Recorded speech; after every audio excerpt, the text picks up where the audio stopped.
골로새서 4장 2절부터 6절까지입니다.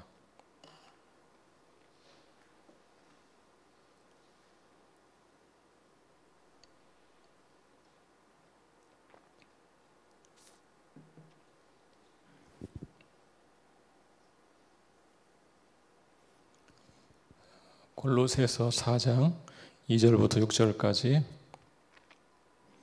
저와 함께 한 절씩 교독하겠습니다. 제가 먼저 읽겠습니다. 기도를 계속하고 기도에 감사함으로 깨어 있으라. 문을 우리에게 열어주사 그리스도의 비밀을 말하게 하시기를 구하라. 내가 이 일 때문에 매임을 당하였노라. 그리하면 내가 마땅히 할 말로써 이 비밀을 나타내리라. 유인에게 대해서는 지혜로 행하여 세월을 아끼라. 다 같이 너희 말을 항상 은혜 가운데서 소금으로 맛을 냄과 같이 하라. 그리하면 각 사람에게 마땅히 대답할 것을 알리라. 아멘. 2020년을 보내고 2021년을 맞이하는 송구영 신예배 오신 여러분을 진심으로 환영합니다. 한자리에서 다 같이 얼굴을 보며 예배를 드리지 못하고 온라인으로 드리는 것이 참 안타깝게 생각이 됩니다. 지난 한 해는 거의 코로나로 시작해서 코로나로 끝난 것 같습니다. 참 힘든 한 해였습니다. 새해에는 코로나가 종식되고 일상을 회복할 수 있기를 간절히 기원합니다. 매년 송구영 신예배에서는 그 해의 표어로 정한 말씀으로 설교합니다. 저는 통상적으로 여름쯤부터 다음에 표어로 삼을 말씀을 생각합니다. 본문을 미리 정하고 틈틈이 묵상하면서 송구영 신예배를 준비합니다. 한 해 사역의 방향을 결정하는 말씀이기 때문에 매우 중요하게 생각하는 편입니다. 저는 교회의 5가지 기능을 중심축으로 삼아 목회 계획을 짭니다. 5가지 교회의 본질적인 기능은 예배, 교육, 교제, 봉사, 선교입니다. 매년 순환하는 방식으로 5가지 기능 가운데 한 가지를 그 해의 중점 사역으로 정합니다. 2020년의 중점 사역은 봉사였습니다. 내년도 2021년의 중점 사역은 순서를 따라 선교입니다. 선교를 중점 사역으로 정하면 얼른 떠오르는 말씀이 있죠. 예를 들면 너희는 가서 모든 민족을 제자로 삼으라 이런 말씀, 또 너는 말씀을 전파하라 이런 말씀, 너희는 온 천하에 다니며 만민에게 복음을 전파하라 이런 말씀들이 떠오릅니다. 그런데 올해는 그런 말씀들을 표어로 삼는 것이 좀 주저되었습니다. 그 이유는 지금 우리가 처한 한국교회가 처한 상황 때문입니다. 2000년대 들어와서 한국교회 사회적 신뢰도가 급격히 하락했습니다. 담임 목사 세습 문제, 목회자의 성범죄, 교회 재정 비리 등 연달아 터지면서 한국 사회는 한국교회를 불신의 눈으로 바라보기 시작했습니다. 올해 코로나 상황에서 보여준 우리 한국교회의 모습은 그런 불신을 더 심화시키고 말았습니다. 잊을만 하면 한 번씩 교회를 통한 집단 감염이 벌어졌습니다. 물론 대다수의 교회들은 적극적인 방역으로 감염자가 거의 발생하지 않았습니다. 많은 교회들이 방역 당국의 시책에 적극 협조했습니다. 코로나로 어려운 상황에 처한 이웃을 돌아보는 일에도 많은 교회들이 적극 참여했습니다. 우리 교회도 역시 방역을 철저히 하면서 이웃을 돌아보는 일에 게으르지 않은 편이었습니다. 아마 어떤 교회들은 교회를 향한 사회의 불신이 매우 억울하게 느껴질 것입니다. 대다수의 교회들은 잘하고 있다 그렇게 항변하고 싶을 것입니다. 그렇지만 이런 태도는 교회의 공교회성을 간과한 데서 나오는 것입니다. 개교회도 중요하지만 한국교회 전체도 매우 중요합니다. 사도신경에도 그래서 거룩한 공교회를 믿는다 그런 고백이 담겨 있는 것입니다. 그렇게 본다면 우리 교회만 잘하면 되는 것이 아닙니다. 한국교회 전체의 문제를 우리의 문제로 삼고 함께 대응해야 합니다. 그런 면에서 지금 우리는 추락한 한국교회의 신뢰도를 우리 자신의 문제로 생각하고 아파해야 합니다. 동시에 이런 시대에는 우리 크리스찬들이 이 사회에서 어떻게 살아야 할지 고민해 보아야 합니다. 저 역시 한 1년 동안 이런 시대에 우리는 어떻게 살아야 될까 많이 고민했습니다. 오늘 본문의 말씀은 그런 고민 끝에 찾게 된 말씀입니다. 오늘 본문은 그리스도인의 삶을 3가지 관계성을 바탕으로 설명합니다. 첫째는 하나님과의 관계입니다. 둘째는 동료 그리스도인과의 관계입니다. 셋째는 믿지 않는 이웃들과의 관계입니다. 본문은 이 세 가지 관계 속에서 우리가 어떻게 살아야 할지 가르쳐 주고 있습니다. 하나님과의 관계부터 한번 생각해 보겠습니다. 본문은 먼저 그리스도인이 하나님과 바른 관계를 맺기 위해 꼭 해야 할 일 우리에게 소개하고 있습니다. 본문 2절을 한번 같이 읽어볼까요? 2절 말씀. 시작. 기도를 계속하고 기도에 감사함으로 깨어있으라. 하나님과의 관계에서 해야 될 가장 중요한 일은 기도하는 것입니다. 먼저 기도를 계속하라 그랬죠. 무슨 말일까요? 아무것도 하지 말고 계속 기도하라 그런 뜻일까요? 말씀을 듣는 시간도 계속 기도하고 잘 때도 계속 기도하고 그런 말일까요? 그런 뜻은 아닙니다. 기도를 계속하라 그 말은 규칙적으로 기도하라 그런 말입니다. 규칙적으로 기도하라. 여러분 잘 아시는 말씀 데살로니가 전서 5장 17절 쉬지 말고 기도하라. 그것도 같은 뜻이죠. 아무것도 하지 말고 기도만 하라 그런 뜻은 아닙니다. 규칙적으로 지속적으로 기도하라는 말입니다. 매일 정한 시간에 하나님께 나아가라 그런 말입니다. 기도 생활에서 정말 중요한 것은 꾸준하게 기도하는 것입니다. 하루에 몰아서 장시간 기도하는 것도 필요하지만 그보다는 매일 꾸준하게 기도하는 것이 더욱 필요합니다.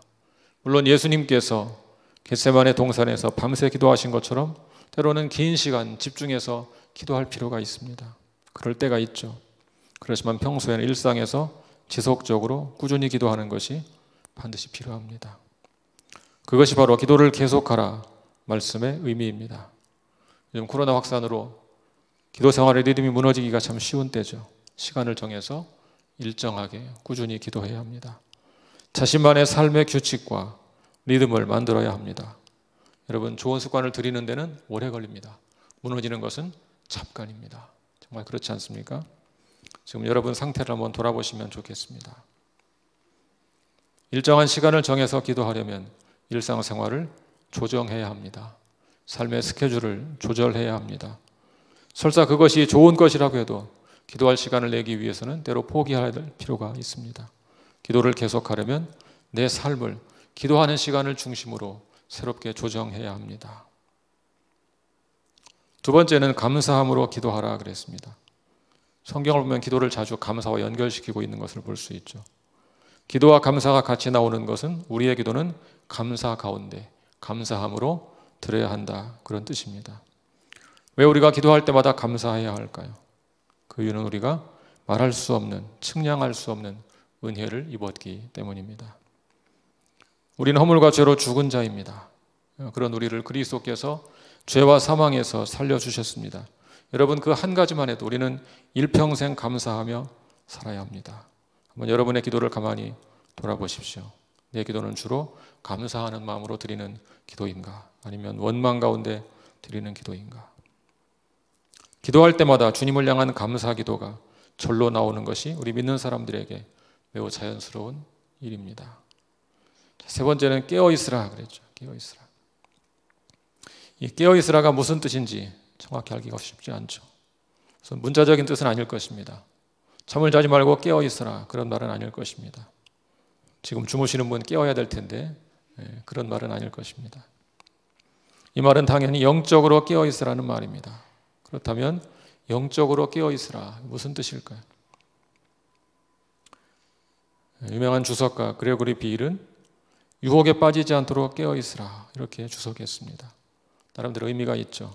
신약성경에서 깨어있으라는 말은 주로 유혹이나 시험과 관련된 말이었으니까요. 그런 시각으로 볼 때 유혹에 빠지지 않도록 깨어있으라 나름대로 의미가 있습니다.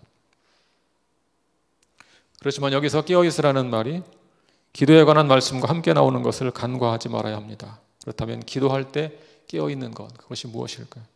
이 말을 잘 이해하려면 기도할 때 깨어있지 않은 것이 무엇인가를 생각해 볼 필요가 있습니다. 깨어있지 않은 기도가 있을까요? 깨어있지 않은 기도. 기도하는데 깨어있지를 않아요. 내용을 의식하지 않은 채 그냥 주문처럼 기도하는 것입니다. 그렇게 본다면 깨어있는 기도라는 것은 내가 무슨 말을 하는지 아는 기도, 정신을 바짝 차리고 근신하는 마음으로 드리는 기도라고 할 수 있습니다. 기도할 때는 내가 지금 전능자 앞에 서 있다, 고람되어 하나님 앞에 서 있다, 그런 마음가짐으로 정신을 바짝 차리고 해야 된다는 것입니다. 한마디로 뜻도 모른 채 형식적으로, 습관적으로, 주술적으로 기도하지 말라, 그런 뜻입니다. 두 번째 관계를 생각해 보겠습니다. 동료 그리스도인과의 관계. 동료 그리스도인과의 관계에서도 기도의 주제가 계속 연결돼서 이어지고 있죠. 보면 3절과 4절을 같이 읽어볼까요?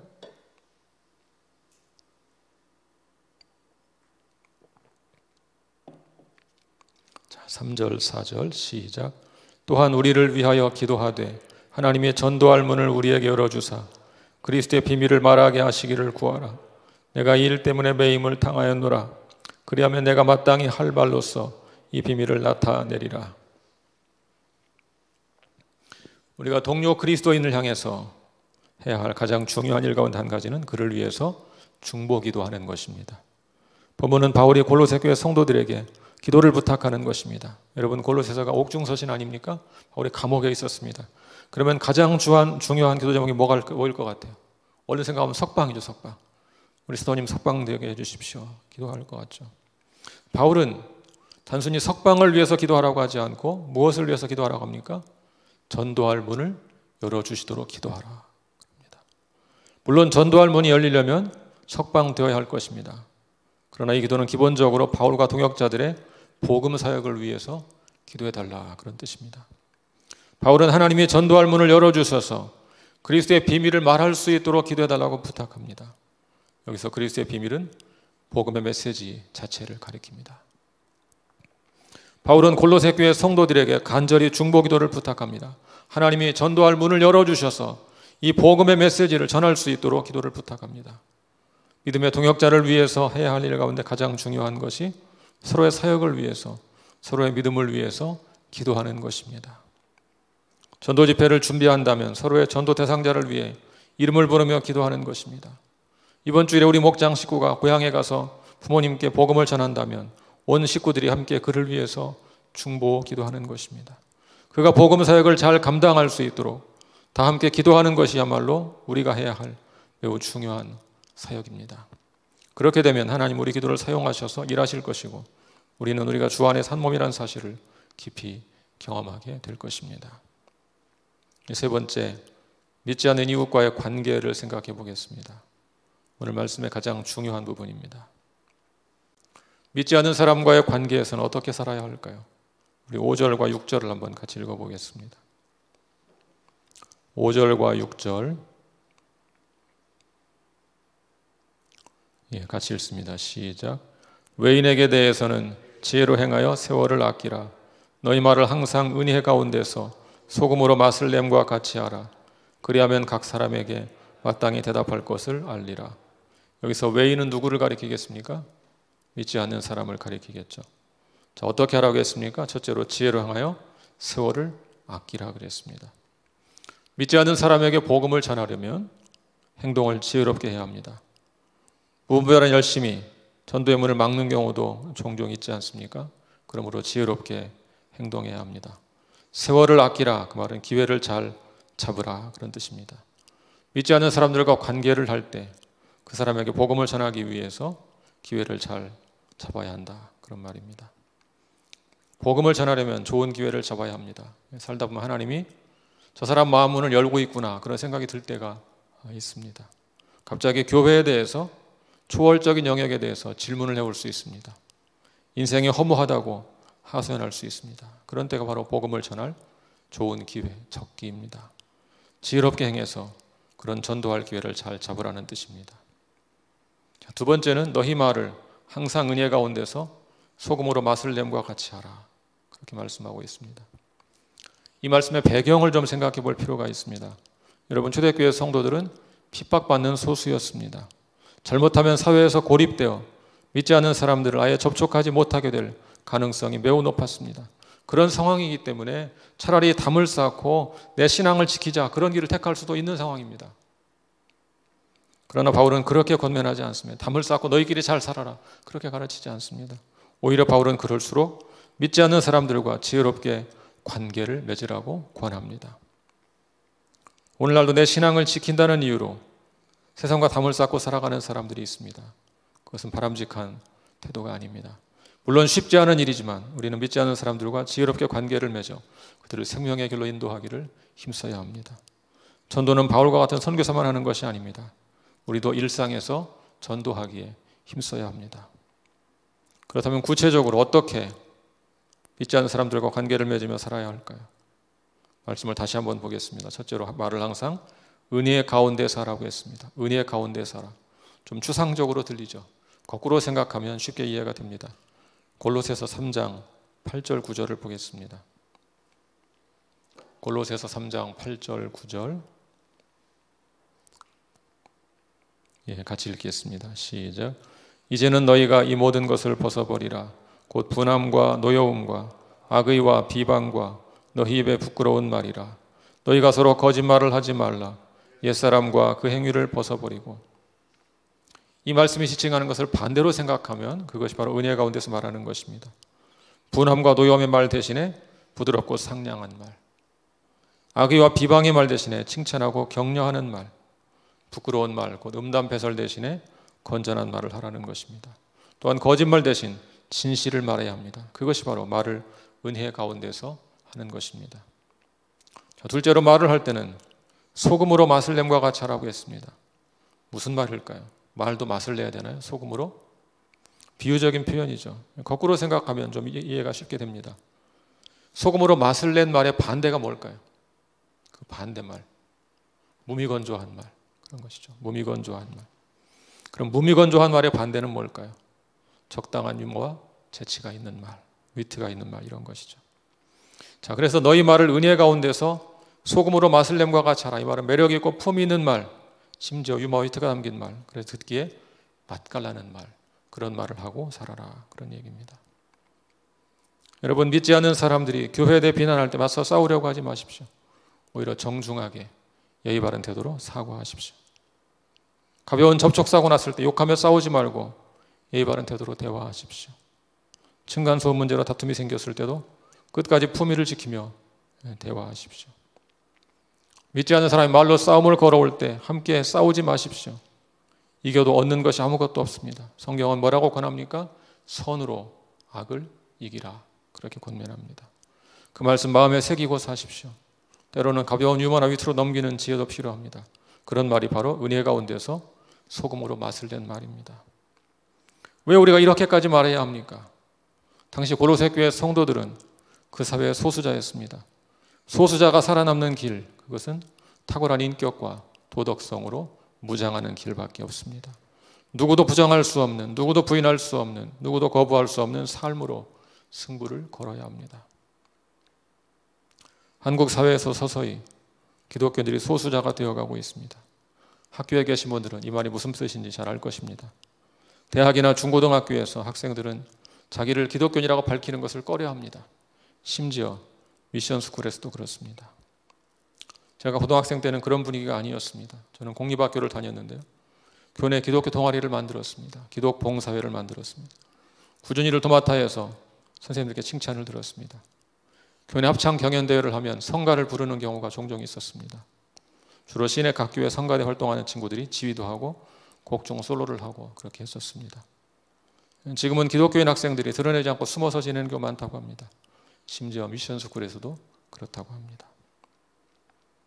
지금 한국 사회에서는 우리 기독교인들이 소수자입니다. 소수자가 복음을 전하기 위해서는 우선 삶의 본이 되어야 합니다. 또한 지혜가 필요합니다. 사회에서 고립되지 않고 소통하기 위해서는 지혜롭게 말하는 법을 배워야 합니다. 그래서 은혜 가운데서 소금으로 맛을 냄과 같이 하라, 그렇게 말씀하고 있는 것입니다. 그러면 각 사람에게 마땅히 대답할 것을 알게 될 것이라고 했습니다. 당시 그리스도인들은 적대적인 환경에 살고 있었기 때문에 믿지 않는 사람들의 도전에 대비해야만 했습니다. 여기 대답할 것이란 복음을 전할 것을 가리킵니다. 복음을 전할 것. 지혜로운 삶의 태도와 언어로 믿지 않는 사람과 좋은 관계를 맺으면 복음을 전할 기회를 얻게 될 것이다, 그런 말입니다. 여러분, 지금도 공산주의 국가에서는 자유롭게 복음을 전할 수가 없죠. 복음을 전할 길이 한 가지 있습니다. 현지인들이 질문하면 답할 수는 있습니다. 그런 곳에 선교사들은 그런 전략을 씁니다. 질문할 때 답을 하는 방식으로 항상 준비하고 있다가 복음을 전하는 것입니다. 우리 사회는 아직 자유로운 전도가 보장되어 있습니다. 그러나 현실에서는 조금씩 제약을 받고 있는 상황입니다. 이럴 때 가장 좋은 방법은 질문할 때 답변하는 것입니다. 그러기 위해서 언제든지 대답할 것을 준비하고 있어야만 합니다. 사랑하는 성도 여러분, 우리 한국교회는 지금 매우 어려운 때를 맞이하고 있습니다. 코로나가 확산되는 상황에서 일부 교회들이 미숙하게 대응하면서 교회 사회적 신뢰도가 점점 추락하고 있습니다. 상황이 이렇다 보니 갈수록 전도하기가 어려워지고 있습니다. 그렇지만 여러분, 복음을 전하는 일은 결코 포기할 수 없는 우리의 사명입니다. 우리가 얻은 참 생명의 기쁨을 우리만 누릴 수는 없지 않습니까? 영생의 은총을 우리만 누릴 수는 없습니다. 그럼 어떻게 이 복음을 전해야 합니까? 무엇보다 먼저 우리가 살아가는 일상에서 바르고 지혜로운 삶을 살아야 합니다. 평소에 믿지 않는 사람들의 신뢰를 얻을 수 있도록 지혜롭게 살아야 합니다. 평소에 좋은 관계를 맺고 지내다 보면 어느 순간에 하나님께서 전도의 문을 여시는 때가 올 것입니다. 이 세상에 하나님의 은혜와 사랑이 필요 없는 사람은 아무도 없습니다. 누구에게나 인생의 곤고한 날이 찾아옵니다. 그럴 때가 바로 이 생명의 복음을 전할 때입니다. 그때 생명의 복음을 전하기 위해서는 평소에 좋은 관계를 맺고 살아야 합니다. 여러분의 가족, 친척, 직장 동료 등과 다투며 살지 마십시오. 온유하고 예의 바른 태도로 좋은 관계를 맺고 사십시오. 지혜로 행하여 세월을 아끼십시오. 그래야 적절할 때마다 우리가 믿는 생명의 복음을 전할 수 있습니다. 2021년 올 한 해 지혜로 행하여 세월을 아끼십시오. 여러분의 말을 항상 은혜 가운데서 소금으로 맛을 냄과 같이 하십시오. 그래서 하나님께서 문을 여실 때 이 생명의 복음을 삶으로 전하는 저와 여러분이 될 수 있기를 주님의 이름으로 간절히 축원합니다. 같이 기도하겠습니다.